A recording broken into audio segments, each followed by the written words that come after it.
Hello दोस्तों, आप सभी लोगों को एक बार फिर एक नए वीडियो में आपका स्वागत है। दोस्तों, आज आप लोगों को इस वीडियो में बताने वाला हूं कि आप सभी लोग तो डीएलएड एडमिशन के लिए तो आप सभी लोग एग्ज़ाम दिए हैं। आप सभी लोगों का रिजल्ट भी मालूम हो गया हुआ है, किसको कितना नंबर मिला है, कौन सा रैंक मिला है, वो तो सारी जानकारी आप सभी लोगों को मालूम हो गया है। अब बात रह गई है दोस्तों एडमिशन का। तो एडमिशन कैसे होगा, आप किस प्रकार से एडमिशन करा पाएंगे, वो सारी जानकारी इस वीडियो में मैं आप लोगों को बताऊंगा। तो इस वीडियो को ज़रूर अंत तक ले देखिएगा, तब आपको समझ में आएगा। अगर आप नहीं देखिएगा तो फिर आपको अधूरी जानकारी रह जाएगी। इसीलिए दोस्तों महत्वपूर्ण वीडियो है। तो सबसे पहले जब आपका रिजल्ट आ गया है और आप सभी लोगों को रिजल्ट और जो इसका रैंक होता है वो मालूम हो गया है, तो इसके एडमिशन के लिए आप सभी लोगों से काउंसलिंग करवाएगा, जो लोग इसमें क्वालिफाई कर पाए हैं। क्वालिफाई करने के लिए कम से कम इसमें 35 नंबर अनिवार्य था आरक्षण कोटि के लिए। तो अगर आपके जो स्कोर कार्ड होगा, अगर उस पर क्वालिफाई लिखा होगा तो समझिए कि आप काउंसलिंग के लिए अप्लाई कर सकते हैं। तो काउंसलिंग का भी डेट दोस्तों आ गया है, और काउंसलिंग का डेट कब से कब तक होगा वो इसमें डेट लिखा हुआ है कि 20 तारीख। यहाँ आप देख रहे हैं 20/6 यानी 20/6/24 से 26/6/24 तक आपका काउंसलिंग होगा। काउंसलिंग कराना अनिवार्य है, क्योंकि जब तक आप काउंसलिंग नहीं कराइएगा तब तक आपका जो लिस्ट आएगा, सूची जो आएगा, उसमें उसी में कॉलेज का आवंटन किया जाता है, उसी में नाम लिखा हुआ रहता है कि आपको किस कॉलेज में एडमिशन कराना है। तो इसके लिए आपको काउंसलिंग कराना अनिवार्य है। और काउंसलिंग आपका कब से होगा, तो 20 तारीख से लेकर के 26 तारीख तक आपका काउंसलिंग होगा। इस काउंसलिंग में ज़रूर भाग लीजिएगा। और ये काउंसलिंग कहाँ होगा, तो डीएलएड जो वेबसाइट है डीएलएड का, जिस पर आपने फॉर्म सभी लोग भरा है, उस पर आपका काउंसलिंग की प्रक्रिया होगी। वो वेबसाइट कल से काम करना शुरू हो जाएगा, यानी 20 तारीख से काम करना शुरू कर देगा। तो वहाँ आपको फिर से फीस देना पड़ेगा। फीस वो कितना होगा, तो जो लोग जनरल है और ईबीसी है और बीसी है, वैसे वैसे लोगों को 500 रुपया देना होगा। और जो एससी एसटी है, वैसे वैसे लोगों को 350 रुपया देना होगा। यहाँ आप देख रहे हैं, ये जो मैं आप लोगों को कॉपी दिखा रहा हूँ, ये ऑफिशियली नोटिस है। देखिए, ईबीसी, ईडब्ल्यूएस, बीसी और ईबीसी के लिए 500 रुपया निर्धारित किया गया है, और एससी एसटी के लिए 350 रुपया निर्धारित किया गया है। और आपके मोबाइल पर ओटीपी जाएगा तो समझिए कि आपका काम फाइनल हो रहा है। अगर ओटीपी नहीं जाएगा तो समझिए कि आपका काम अभी तक फाइनल नहीं हुआ है, यानी आपका काउंसलिंग वाला जो फॉर्म है वह सेलेक्टेड नहीं हुआ है।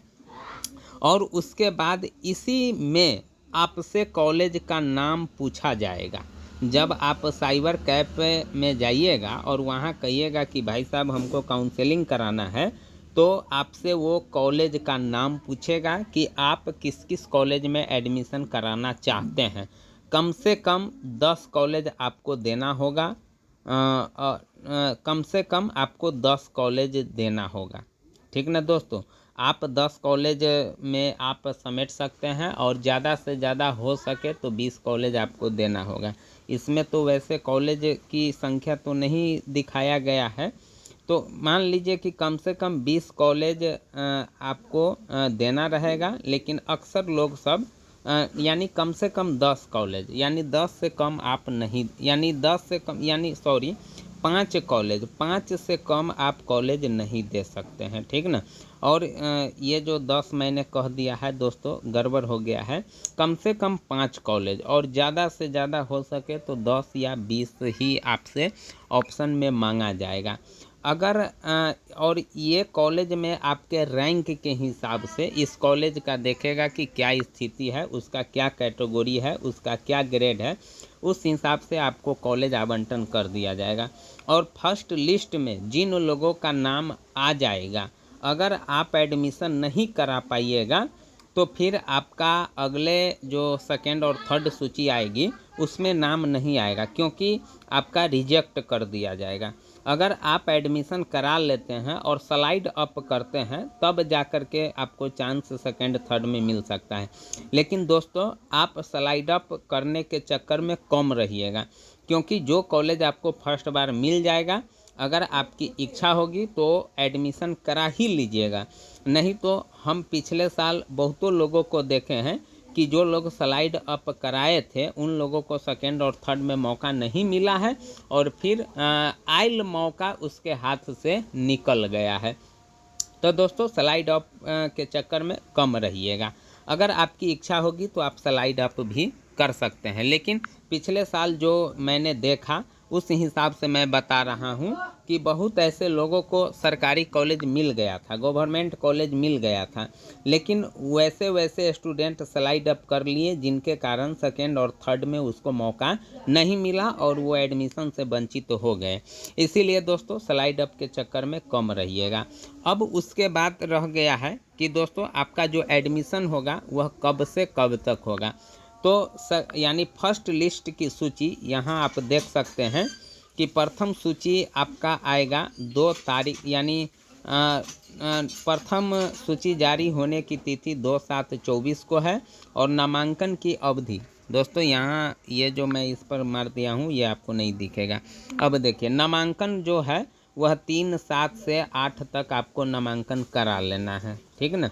अब नामांकन के लिए सरकार तो 60,000 रुपया तय किया है, लेकिन कॉलेज वाले सब कुछ बढ़ा चढ़ा करके ढुआ लेता है। तो कम से कम आप जब प्राइवेट में एडमिशन होगा तो कम से कम आप 70,000 रुपया ले करके जाइएगा दोस्तों। तो 70,000 में हो सके आपका एडमिशन हो जाएगा और कुछ पैसा उसमें से बच जाएगा, क्योंकि 2022 और 23 में मैं जब एडमिशन के लिए गया था तो मुझसे 67,000 रुपया मांगा था, तो मैं नहीं कराया एडमिशन, मैंने छोड़ दिया दोस्तों। अगर आप लोगों की इच्छा होगी तो ज़रूर कराइएगा एडमिशन, लेकिन प्राइवेट में अगर आपको पड़ेगा तो 70,000 रुपया ले करके जाइएगा। अगर गवर्नमेंट में पड़ेगी तो 11,000 यानी 12,000 रुपया ले करके जाइएगा तो आपका एडमिशन हो जाएगा। तो इस प्रकार से आपका जो एडमिशन की प्रक्रिया होगी वह 3/7/24 से 8/7/24 तक। अगर इसके बाद अगर रिक्ति स्थान बच जाती है तो सेकेंड और थर्ड लिस्ट का भी डेट यहाँ जारी किया गया है दोस्तों। द्वितीय सूची जारी होने की तिथि 12/7/24 है और तृतीय सूची जारी होने की तिथि 19/7/24 है। तो ये सेकेंड और थर्ड लिस्ट फर्स्ट जो सूची होता है उसके अनुरूप की सीट उसमें बचता है कि नहीं बचता है, क्योंकि अभी जो बिहार में जो टीचर की वैकेंसी इतनी निकल रही है उस हिसाब से बहुत ही कम सीटें सेकेंड और थर्ड राउंड में मिल सकती है। इसीलिए दोस्तों आप कोशिश कीजिएगा कि फर्स्ट राउंड में ही एडमिशन हो जाए और करा ही लीजिएगा। तो इस प्रकार से दोस्तों आपको कम से कम 500 रुपया दे करके काउंसलिंग कराना होगा।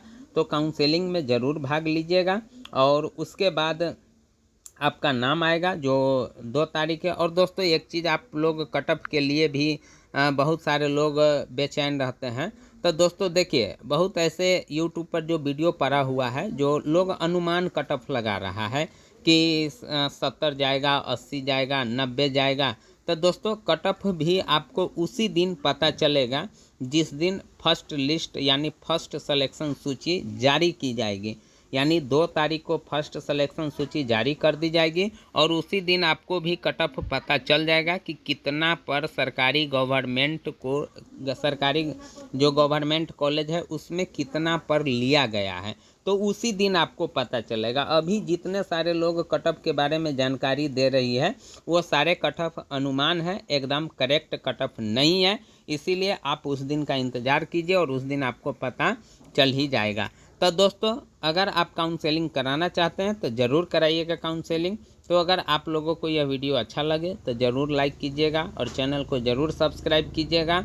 और जो भी नोटिफिकेशन होगी, जो भी सूचना होगी, मैं समय समय से आप सभी लोगों को देता रहूँगा। तो दोस्तों आज के लिए बस इतना ही। थैंक यू, धन्यवाद।